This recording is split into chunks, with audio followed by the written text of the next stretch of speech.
देवेंद्र जी, कैमरे तो अब अंदर जा ही जा रहे हैं, लेकिन आज चंपत राय जी अंदर मौजूद होंगे या नहीं, इसी से समझ में आएगा ट्रस्ट में उनकी मौजूदगी कब तक और कितने वक्त तक बनी रहने वाली है। नहीं, अगर आज मौजूद रहे भी तो फिर आगे कब तक रहेंगे वो एक बड़ा सवालिया निशान ज़रूर रहेगा उसमें, क्योंकि एक चीज़ तो तय है ना कि केस 3 ही हो सकता था। या तो अगर आप जनरल सेक्रेटरी हैं वहाँ पे तो सबसे पावरफुल पोस्ट आप ही हैं प्रबंधन के लिहाज से।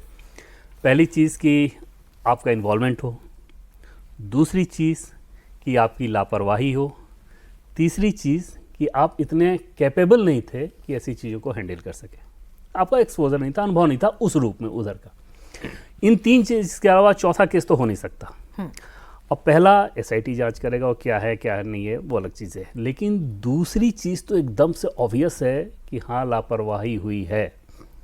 आप मैन इन कमांड हो और आपके नीचे अगर इतना सारा कुछ हो रहा हो तो आप कैसे आप उस जिम्मेदारी से बच सकते हैं?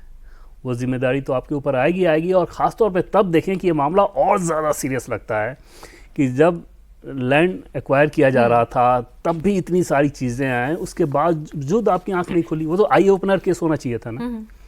वो क्या कमीशन बना, जांच हुई, क्या हुई, वो सब चीज़ें अलग है, लेकिन वो दिख रहा था कि यहाँ पर कैसे कैसे विसंगति हुई है। उसके बावजूद अगर इतनी ज़्यादा हो गई है तो मुझे नहीं लगता कि अब इसमें संघ या विश्व हिंदू परिषद या जो लोग भी हैं इनके पीछे वो ये अफोर्ड करेंगे कि इतना सब होने के बावजूद, इतनी छीछालेदार अगर कहें तो इतना सब कुछ होने के बावजूद, वो एक आइकॉन है इंटरनेशनल लेवल पे। अयोध्या में पवित्र राम मंदिर, इतना भव्य मंदिर बना, इतना सब कुछ हुआ, उस आस्था को सीधे सीधे चोट पहुंचती है जब ऐसी चीज़ें होती है तो। और इसकी गाज तो आगे गिरनी है। मुझे लगता है कि SIT जांच वगैरह सब अपनी जगह पर है।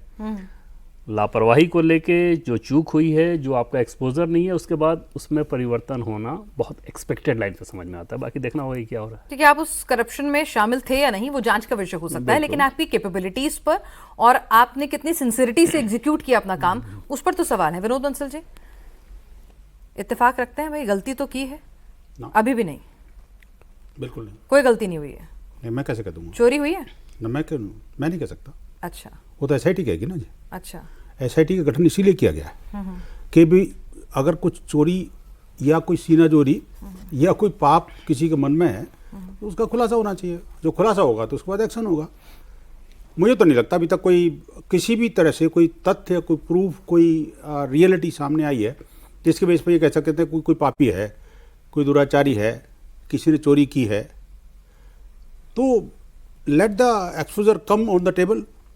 एक बार रिपोर्ट आ जाए, सार्वजनिक हो जाए, उसके बाद आप चोर को चोर कहिए, साहूकार को साहूकार कहिए, लेकिन उससे पहले लेबलिंग करना मुझे लगता है ठीक नहीं है। ठीक है, चोर को चोर नहीं या चोर है भी नहीं, इस पर डाउट हो सकता है, लेकिन कैपेबिलिटीज और एग्जीक्यूशन, सिंसियरिटी वो तो नहीं हुई है, तो क्लियर है ना, या उस पर भी डाउट है? कैसे? मैं तो देखिए, मैं तो कहता हूँ दुनिया का सबसे सिंसियर आदमी अगर कोई है तो चंपत राय जी हैं। अच्छा, दुनिया का कोई सबसे सिंसियर आदमी दुनिया का? मैं मानता हूँ इस बात को भाई। पिछले 25 वर्षों से जुड़ा हुआ हूँ विना जी। मैं उनके चरित्र के बारे में, उनकी शुचिता के बारे में, हमारे दर्शकों को बताइए। मैं दर्शकों को बता रहा हूँ शुचिता के बारे में, पवित्रता के बारे में। एक व्यक्ति जिसने अपने यूथ उम्र में ही, उस समय जब उनको प्रोफेसर की नौकरी छोड़ करके और संघ के प्रचारक बने और सारा कुछ छोड़ करके आज तक न तो कोई प्रॉपर्टी बनाई, न कोई बैंक बैलेंस बनाया, न कोई शादी करी, आजीवन ब्रह्मचारी रहते हुए और राम जन्मभूमि का आंदोलन लड़ा। और राम जन्मभूमि के आंदोलन की मुक्ति का अगर मार्ग किसी ने प्रशस्त किया है तो इनके हाथों से निकलता है।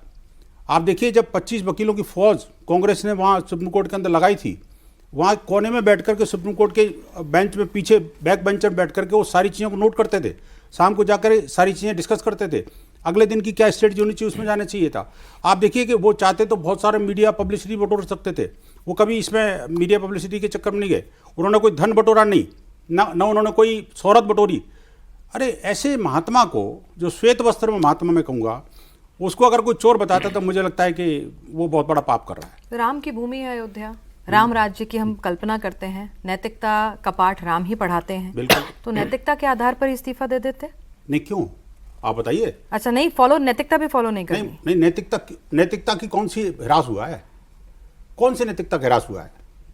नहीं, ये तो मान नहीं रहे ना कि चढ़ाव में चोरी है, तो फिर कैसे उसके बाद फिर बाकी सारी बातें तो खत्म नहीं हो जाती। नहीं, मैं कहता हूँ आप बताइए ना, चढ़ावे में चोरी हुई तो कोई प्रूफ दिखा दीजिए, मैं मान जाऊंगा। अगर किसी का चढ़ावा चोरी होते हुए पकड़ा गया, अगर कोई एविडेंस है, कोई दिक्कत नहीं, हम मानेंगे ना।